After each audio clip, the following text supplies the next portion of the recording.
যে আইনস্টাইন ভালো ছাত্র ছিলেন না, কিংবা ধরুন টমাস এডিসনকে স্কুল থেকে বের করে দেওয়া হয়েছে,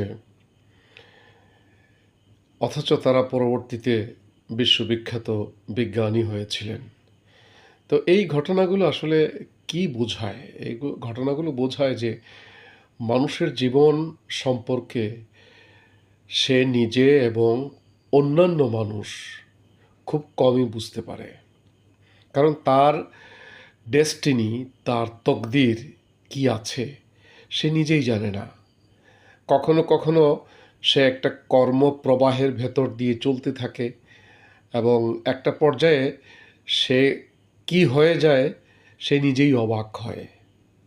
ডেস্টিনি ব্যাপারটার সাথে আরও যেসব বিষয় জড়িয়ে আছে, সেটি ধরুন যে মানুষের যে জন্মগত স্বভাব, তার টেন্ডেন্সি, তার ইননেট নেচার, সেটি তাকে তার পুরো জীবনটাকে নিয়ন্ত্রণ করে থাকে।